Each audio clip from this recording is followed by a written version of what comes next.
Nifak berasal dari kata nafako atau nafiko, yang berarti lubang tempat bersembunyi. Nifak secara bahasa berarti salah satu lubang tempat keluarnya hewan dari sarangnya, dimana jika dia dicari dari lubang yang satu, maka dia keluar dari lubang yang lain. Menurut istilah syariat, nifak berarti menampakkan keislaman dan kebaikan, tetapi menyembunyikan kekufuran dan kejahatan. Nifak terbagi menjadi dua, nifak amali dan nifak i'tiqadi. Nifak i'tiqadi yaitu nifak besar, di mana manusia menampakkan keislamannya namun menyamarkan kekufuran. Nifak macam ini menyebabkan manusia keluar dari agama dan dia berada di dalam neraka. Hal ini karena pada hakikatnya orang munafik adalah orang kafir. Bahkan mereka lebih buruk dan lebih berbahaya daripada orang kafir asli.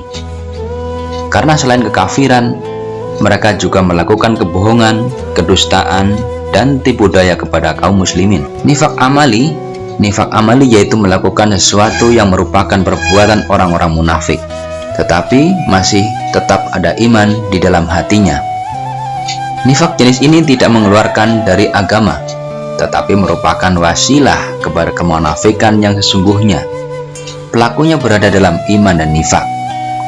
Lalu, jika perbuatan nifaknya banyak, maka akan bisa menjadi sebab terjerumusnya dia ke dalam nifak sesungguhnya.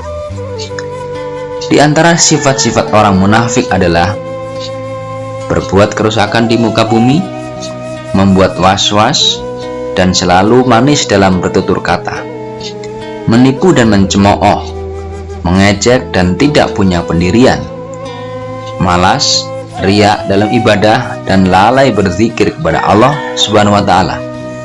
Hal ini menunjukkan lemahnya tekad dan cita-cita, tidak mensyukuri atas karunia panca indera.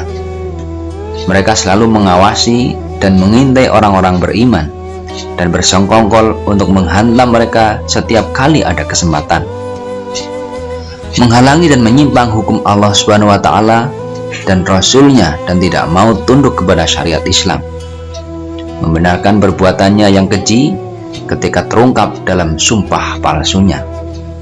Mereka menyembunyikan niat buruknya dengan sumpahnya itu sebagai tameng, memperhatikan penampilan luar dan mengabaikan isi. Mereka memperindah kata-kata namun tidak memperbaiki amal. Keadaan mereka seperti akar yang kering di bumi, yang tidak bermanfaat lalu roboh dan disandarkan ke dinding, kemudian dilalaikan dan dilupakan. Mereka gembira dan senang ketika orang-orang mukmin tertimpa musibah, dan sedih ketika orang-orang mukmin mendapatkan kemenangan atau kebaikan. Mencari ridho manusia sekalipun dibenci oleh Allah Subhanahu wa Ta'ala. Mengejek orang iman dengan mata dan isyarat serta mengolok-olok mereka. Melemahkan semangat orang beriman untuk perang, menyebar fitnah dan membuat kerusakan sehingga Allah Subhanahu wa Ta'ala tidak menyukai langkah mereka, dan Allah Subhanahu wa Ta'ala menetapkan kepada mereka untuk duduk bertopang dagu bersama kaum wanita dan anak-anak.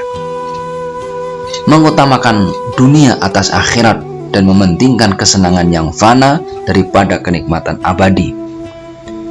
Mereka bersegera mengambil ghanimah kalau sedang dibagi, padahal mereka tidak ikut berjuang menghadapi musuh Allah Subhanahu wa Ta'ala.